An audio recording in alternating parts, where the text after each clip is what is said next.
What's going on, gangsters? In this tutorial we're going to learn about how to create an ugly table just like this one. We're going to learn a little bit about stylizing table headers, table data, and creating a table itself. Whoa, what is this? Attractiveness 5.6. Even though you guys haven't done that yet, in the tutorial we did that wrong, so I'm going to change that real quick and then we'll get to it. So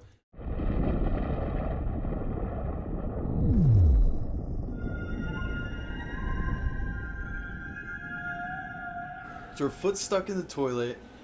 There's cake on the floor. The cat's running across the house. Oh, hello guys. What's up, guys? We're going to learn about tables in this tutorial. It's going to be great. You've already learned quite a bit about the HTML, and it's awesome. So we've almost learned pretty much everything you're going to need to know for a website. Obviously there's a lot of small minute details we'll learn about throughout the series, but after that we're going to jump into some CSS and we're almost done with the HTML. So right now our website's looking pretty good, but we also want something called tables. Tables are going to help us organize data or display, whether you're creating like an invoicing system, different rows of products that you can buy or sell. For the website we're eventually going to build, this might be a list of all of our tutorials, whether you've completed that tutorial or not, since we're eventually going to create a website for learning software and having a user log in and track their progress, all that stuff. But as for now, we're just going to learn about the table. And if you guessed what the tag is, you're a genius. It's table. So to start a table, all you need to do is define table, and then you have a table. But what does a table have? It has different rows, has different columns, and so we're going to add a table row. That's just tr, and you can have one table row. So we could just say like Travis here, and let's copy this, create another row within our table. Did it again. So maybe our second row we're going to have it be Sophia Vergara, that hot chick. So obviously you can tell by now this is a table of just very attractive people in the world. So go ahead and throw your name in there as well at the bottom, because obviously you're probably looking pretty sexy and you probably deserve to be in this table. But let's go to our website, see how it looks. We're just going to hit Control-Shift-R and make sure you save it within NetBeans for it to actually reload on our page. And as you can see here, here's our table. Right now you're like, what? I thought we created two different table rows, which I thought we did too, but apparently we didn't. So let's go check our code out, see what's going on. Well, this isn't the proper way to define data within each row. We actually need to create another tag to store data within that row itself.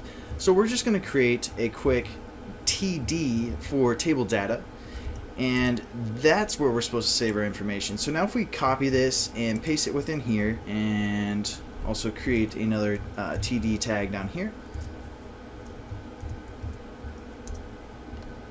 and we save our project, reload our page. It should work this time. So now we have two different rows. You can't really tell that this is a table. You're like, what's so different about this opposed to what we have up here?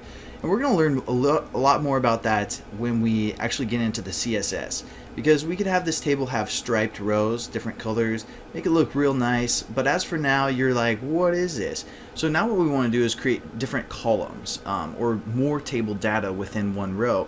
So then we can explain what this data actually means for this individual over here. So if we jump back over to NetBeans, I'm going to clean this up a bit. Again, we want to keep within that structure where we tab in within each element so we can view the code and see it nice and easily.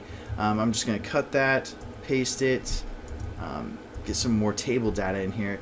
We could say my last name, Cornelius, and we'll just say like a 6.5, and I'm dyslexic. Again, let's do something similar here. Copy this, and we're going to say 10. We should also probably delete these rows, or this empty white space here. And there we go. We have something that's meaningful, almost. We also want to define what these columns are generally within a table. So let's create a first name header, last name header, and also something here as well. So go back and we're just going to copy the structure and paste it. And here we're going to say first name, last name, and attractiveness. So we can save this, go back to our table, reload our page. It looks better. You actually can kind of see what's going on. But this first row, we want it to stand out a little bit more, saying that this is actually what's defining within each row below. So let's go back to NetBeans. And instead of it being table data, which it still is, we're going to change it to table header, TH. So that will give it a little bit of a bold style. Again, this will help when Google robots are going through your site. They'll be able to read that much more easily, saying, hey, this is what this table is all about. This is the header. This is probably the information that's listed below within each header. It gives that nice little style to stick out from any other table row. So that's pretty much the basics of a table. There's not a whole lot more to tables until we get into the CSS and start styling these tables up, make them look nice. But that's the basic structure of a table.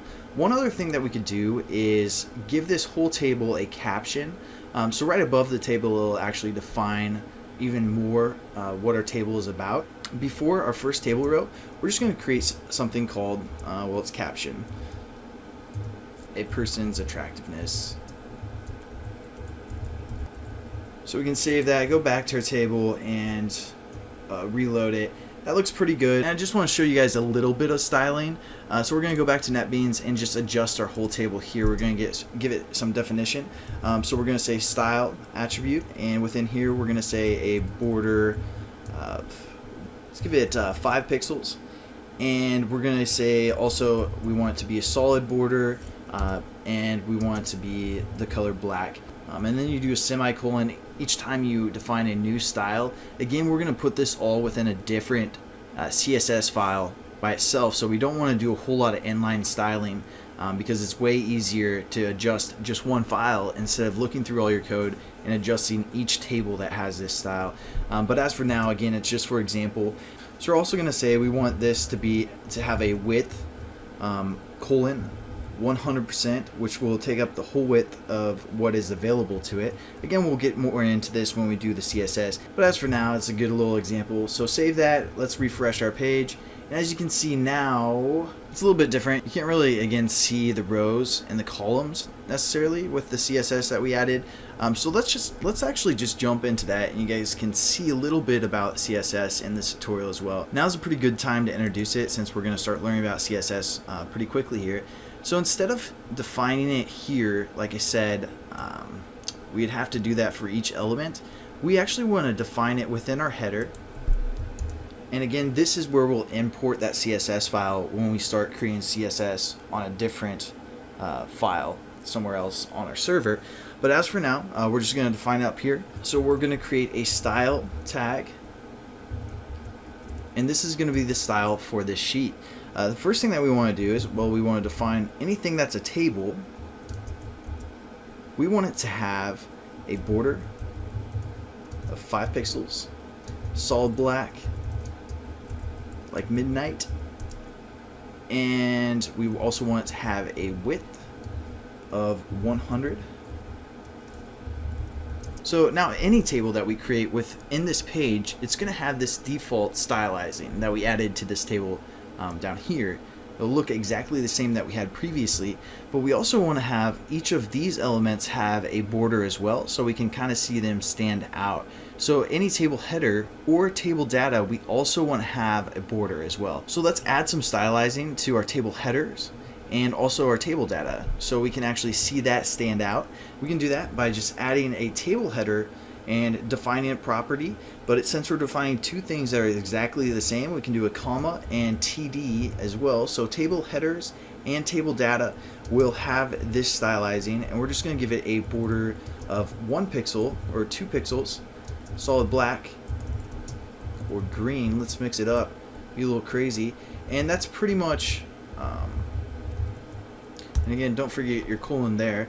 Let's check out our table with our new stylizing that we added to our page. Again, we don't want to have a whole lot of stylizing on this page. Eventually, we're going to rip out all of our styles into a different file itself and start defining it there. But as you can see, it looks a little bit different now. You can kind of see what's going on. So it looks a little bit better. It's still pretty ugly. I'm not gonna lie, it's pretty ugly. But as you can see, that's how you add stylizing to the page. Again, we didn't want to have to type out within each table data attribute or tag that we set up a style attribute. It's much easier to define all table data having a certain property or a certain style, and that's exactly what we did here. So we only had to type out the styling in one place, and it affected a whole bunch of different elements. So guys, I hope you enjoyed this tutorial. Again, I know it's kind of boring just learning the fundamentals, but once we actually start creating something, it's going to be a really good time. And I hope you guys enjoy these tutorials. I really do. If there's any way I can improve, please just leave a comment, and I'll start making these tutorials tailored to your needs. And I hope you enjoy them. Hope you're learning something. And guys, stick with it, please, because it's going to be phenomenal, the skills that you have at the end of this course. Again, thanks for watching. Share, like, throw this on your Facebook or something, and we'll catch you guys later.